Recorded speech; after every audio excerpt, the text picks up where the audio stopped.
काफ़ी अरसे के बाद प्रैक्टिस के लिए आए हैं सारे लड़के। अच्छा लगा है इतने लंबे गैप के बाद, मतलब जो हम एक्सपेक्ट कर रहे थे कि प्रॉब्लम्स होंगी और सेट होने में टाइम लगेगा, बट ओवरऑल उसको देखते हुए आई थिंक फिज़िकली भी ठीक लगे हैं लड़के। और जो ओवरऑल इनकी सिचुएशन है खेलने की, जो बॉलिंग बैटिंग, इतना जो जो हमारी थिंकिंग थी उससे बहुत बेहतर है। और अभी 3 दिन की प्रैक्टिस के बाद लग रहा है कि और बेहतरी की तरफ चले गए हैं। फैसिलिटीज़ अच्छी हैं, पूरा टाइम मिल रहा है, 2 सेशन मिल रहा है, तो ओवरऑल आई थिंक बड़ी जल्दी रिकवर कर रहे हैं चीज़ों को। मैच के हवाले से आई थिंक इस स्टार्ट में कोशिश करेंगे कि हम पेयर्स में इनको मिडिल का टाइम दें, एक सेशन दें हर पेयर को जो पहला मैच है,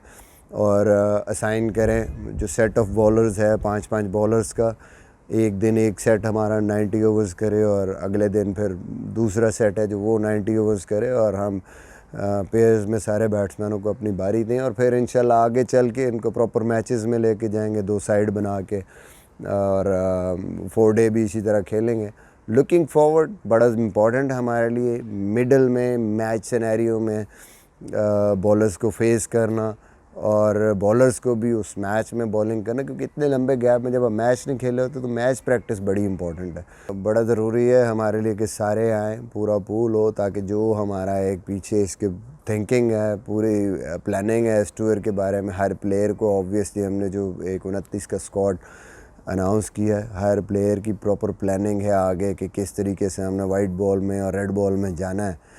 तो उन प्लान्स को प्रॉपरली एग्जीक्यूट कर पाएंगे और बड़ा अच्छा हमारे लिए हो जाएगा कि आगे के लिए आपने जो भी क्रिकेट खेलनी है यहाँ पे इकट्ठे एक कैंप हमारा होगा। हम ये महीना 1.5 महीना, बल्कि टेस्ट मैचेस के दौरान तो 2 महीने हो जाएंगे इकट्ठे रह कि हम आगे के लिए जो जितना भी 5-6 महीने हमने क्रिकेट खेलनी है उसके लिए एक अच्छी टीम बॉन्डिंग भी हो जाएगी और एक अच्छी टीम डेवलप हो जाएगी।